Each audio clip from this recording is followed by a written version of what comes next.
就连寻宝人都没有想到，他只是花500美元买下一个遗弃行李箱，没想到竟然差点把小命都搭进去。这是一群机场行李寻宝人，他们会游荡在美国机场竞拍无人认领的行李，找到值钱的宝贝大赚一笔。今天众寻宝人来到迈阿密机场准备大显身手，令所有寻宝人没想到的是，进入竞拍场后发现这里到处都是被扣押的行李，而每个寻宝人有60分钟的观察时间。之后寻宝人就开始对每一个物品进行仔细观察，生怕错过一丝一毫的发财机会。但没想到进入竞拍环节后，前面的几个物品拍卖得非常快，直到一个行李箱上场的时候才吸引了全场注意力。这是一个70年代的行李箱，光是看这皮质就知道值不少钱。寻宝人猜测里面不排除有宝贝的可能性，随后价格一路上涨。寻宝人马克出到400美元，本以为要轻松拿下，没想到最后一刻标书突然加价50美元，但马克经过再三思考后依然决定再次加价50美元。最后马克如愿拍下行李箱，下一个出现的行李箱直接让龙叔龙婶心动起来，因为光是这个箱子本身就值1600美元，更别说里面可能藏着非常昂贵的物品了。同样看好这个行李箱的还有标书，最终还是龙叔龙婶花了500美元成功拍下。当工作人员将一袋珠宝拿出来后，所有人都心动起来，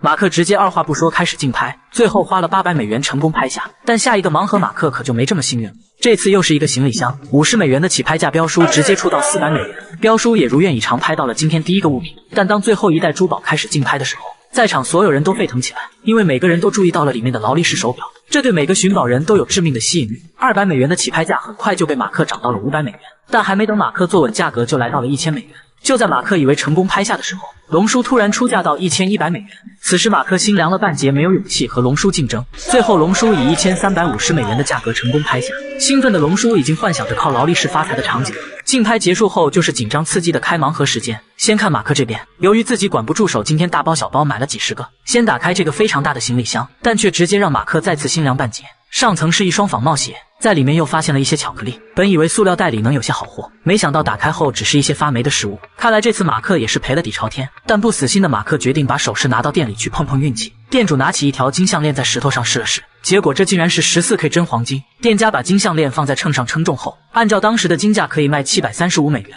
就在马克以为今天足够好运的时候，店家拿起一个钻石首饰看了半天，最终这个不起眼的钻石竟然高达1500美元。这下直接让马克惊掉了下巴，因为他自己在内心估价也就300美元，没想到一下子高出心理预期这么多。马克抓紧又拿出更多的首饰让店家估价，店主清点以后再次上秤一称，给出了4000美元的价格。这次马克的收益轻松超过了1万美元，但今天竞拍这些物品只花了3800美元，靠着购买行李寻宝就轻松暴赚6300美刀。而龙叔这边却非常的幸运，夫妻俩决定先把黑色箱子打开，没想到首先就是一台笔记本电脑，这完全出乎龙叔的意料。行李箱里不排除有更多好货的可能，赶快又搜寻了行李箱，没想到在里面竟然掏出一本古老书籍，检查了一下发现这竟是狄更斯发表于1867年的作品。要知道这种古书籍在收藏界非常的值钱，随便一本就要上千美元。可还没等龙婶高兴完，龙叔就在包里再次找到一本书籍，而这本书籍是出版于1889年。夫妻二人来到古董店，决定让店主给估价。店主拿起绿色书籍看了半天，最终只给出了75美元的收购价。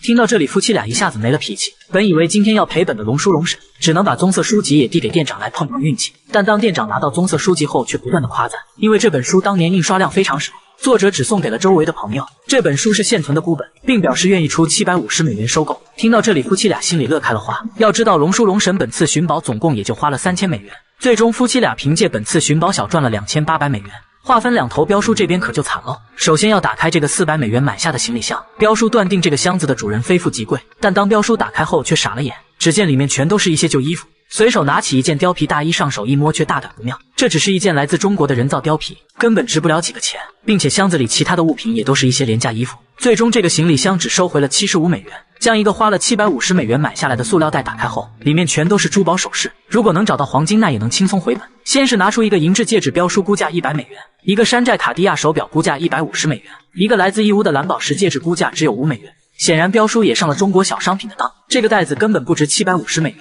其他杂乱的小首饰更不用说了，完全就是一堆垃圾。最终标叔花费1200美元寻宝，到头来只收回475美元的成本，赔了700多美元。气急败坏的标叔直接砸烂了电视机。